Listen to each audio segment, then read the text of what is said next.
Batsman Satish அவர்கள் சிறப்பான முறையில் அடித்து ஒரு எண்ணை எடுத்துள்ளார். மிகச்சிறப்பு, மிக அருமையாக ஸ்வாட்சிஸ் அணியினர் விளையாடிக் கொண்டிருக்கின்றனர். அருமையான முறையில் பந்தை போட்டுக் கொண்டிருக்கிறார்கள். சுனில் அவர்கள் மாதிரி நிறைய ஸ்போர்ட்ஸ் மேட்ச்ல பார்த்து அவங்களுக்கு வந்து நாங்க மோட்டிவேட் பண்ணணும்னு நாங்க டீமா போயிட்டு இருக்கோம்.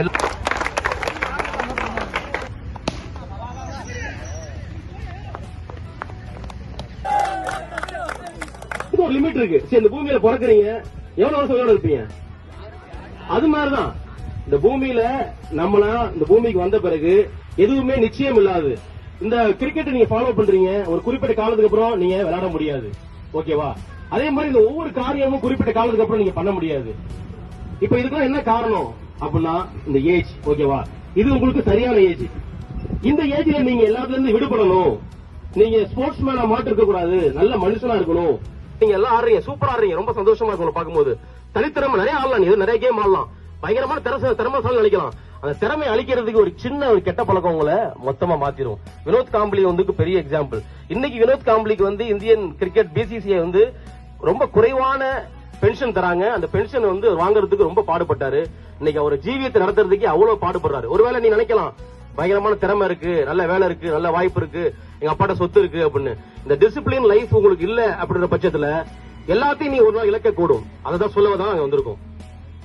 இந்த ஃப்ரீடம் டேல நீங்க எல்லா கெட்ட பழக்கத்திலிருந்து விடுபட்டு நீங்க எப்படி கிரிக்கெட் சந்தோஷமா ஆடுறீங்களோ உங்க வாழ்க்கையில எல்லா கெட்ட பழக்கத்தையும் விடுபட்டு நீங்க நல்ல டிசிப்ளின் லைஃப் வாழ்ந்தீங்கன்னா உங்க கூட இருக்க எல்லா டேலண்டும் உங்களை மேல கூட்டிட்டு போய் வைக்கும். எத்தனை பேருக்கு புரியுது? நாங்க இங்க சொல்ல வர்றதுனா சிம்பிளா சொல்ல வரோம். நீ பயப்படலாம், எங்க இயேசுவை பத்தி சொல்ல வந்திருக்காங்களாங்க அப்படின்னு நிறைய பேர் பேசிட்டீங்க. இயேசுவை பத்தி சொல்ல உங்களை மதம் பார்த்து வரல. நீங்க அப்படி எப்படி இருங்க. சரவணாகட்டும், சக்தியோட இருக்கட்டும், ஜான்சன் அப்துல்லாவே இருங்க, ஒன்னும் பிரச்சனை இல்ல.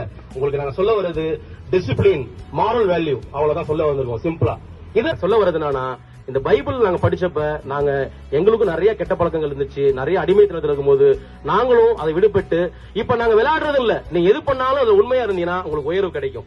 உங்களை படைச்ச கடவுள் உங்களுக்கு உயர்வை கொடுப்பாரு. இந்த நாள்ல நீ கற்றுக் கொடுக்கணும்னா கேம்ல, உங்க வாழ்க்கையில, உங்க வீட்டுல, உங்க உறவினர்கள்ட்ட எல்லார்ட்டையும் நீங்க உண்மையா உத்தமமா இருக்கும்போது அவங்களை உங்க மேல மேல உயர்த்தும். இதை எங்களுக்கு கற்றுக் கொடுத்தது ஜீசஸ் கிரைஸ்ட். இயேசு இந்த பூமிக்கு வந்தார். Jesus Christ has come to this world. அவர் இந்த பூமிக்கு வந்து எல்லா மார்க்கத்திலும் பாவம் மன்னிப்புக்கு வந்து ரத்தம் சிந்த வேண்டும். அதனால ஏசப்பா அந்த பூமியில வந்து நமக்காக ரத்தத்தை சிந்தி பாவம் மன்னிப்பு கொடுத்து அவர் பரமேறி சென்றிருக்கிறார். மீண்டும் வருவார், நம்மளை கூட்டு போவார்ன்ற நம்பிக்கையில நான் வேதத்துல இருக்கோம். இதனால நீங்க உடனே நம்பணும்னு யாரும் சொல்லல உங்களை. நாங்க எப்படி இந்த டிசிப்ளினை கத்துக்கிட்டோம், இந்த மாரல் வேலையை கத்துக்கிட்டோம், நீங்களும் கத்துக்கணும். அதனால நீங்க உங்களுக்கு ஃப்ரீயா இருக்கும் போது உங்களுக்கு கொடுக்க போற பைபிளை படிங்க. உங்களுக்கு ஏதாவது பிரச்சனை, ஸ்ட்ரெஸ்ஸா இருக்கும், ரொம்ப அடிமைத்தனத்துல இருக்கும், இயேசுவே என்னை காப்பாட்டு அப்படின்னு சொல்லி சின்ன பிரேயர் பண்ணா போதும். உங்க வாழ்க்கையில கண்டிப்பா ஒரே ஒரு நாள் செஞ்சு பாருங்க. என்னைக்காச்சும் பிரச்சனை, இன்னைக்கே வேணாம், என்னைக்காச்சும் ஒரு பிரச்சனை வரும்போது செஞ்சு பாருங்க. கண்டிப்பா நம்மளை படைச்ச கடவுள் நம்மளை காப்பாற்ற வல்லவரா இருக்கிறார்.